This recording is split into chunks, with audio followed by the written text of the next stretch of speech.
خدا باپ اور بیٹے اور روح القدس کے نام میں آمین۔ مقدس توما رسول پاکستان کی عید کے مبارک موقع پر ہمارے لیے آج کی خصوصی تلاوت رسولوں کے اعمال اس کا 10 باب اس کی 24ویں آیت سے لے کر 35ویں آیت تک۔ پھر دوسرے دن وہ کیسریہ میں داخل ہوئے اور کرنیلیس اپنے رشتہ داروں اور دلی دوستوں کو جمع کر کے ان کی راہ دیکھ رہا تھا۔ اور جب پطرس اندر آنے لگا تو یوں ہوا کہ کرنیلیس نے اس کا استقبال کیا اور اس کے قدموں پر گر کر سجدہ کیا، لیکن پطرس نے اسے اٹھا کر کہا، کھڑا ہو، میں بھی تو انسان ہی ہوں، اور اس سے باتیں کرتا ہوا اندر گیا اور بہتیرے لوگوں کو اکٹھا پایا۔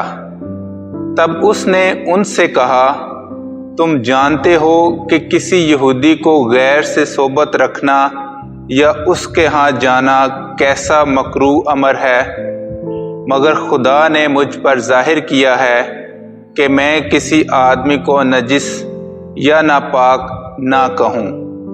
اس لیے میں تمہارے بلانے پر بے تامل چلا آیا ہوں۔ اب میں پوچھتا ہوں کہ تم نے مجھے کس بات کے لیے بلایا ہے؟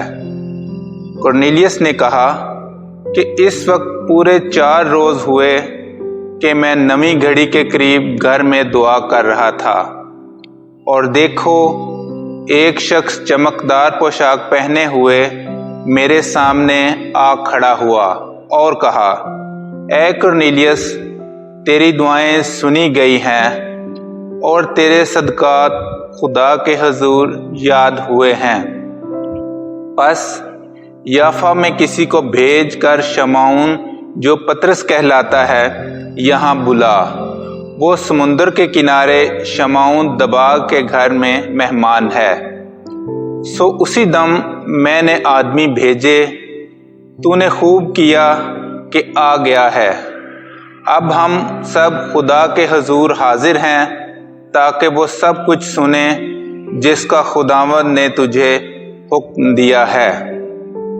تب پطرس نے منہ کھول کر کہا، اب تو میں تیقن کے ساتھ جان گیا کہ خدا کسی کی طرفداری نہیں کرتا، بلکہ کسی بھی قوم میں جو اس سے ڈرتا اور راست بازی کرتا ہے وہ اسے پسند آتا ہے۔ کلام اقدس کا پڑھا اور سنا جانا ہم سب کے لیے باعث برکت ہو۔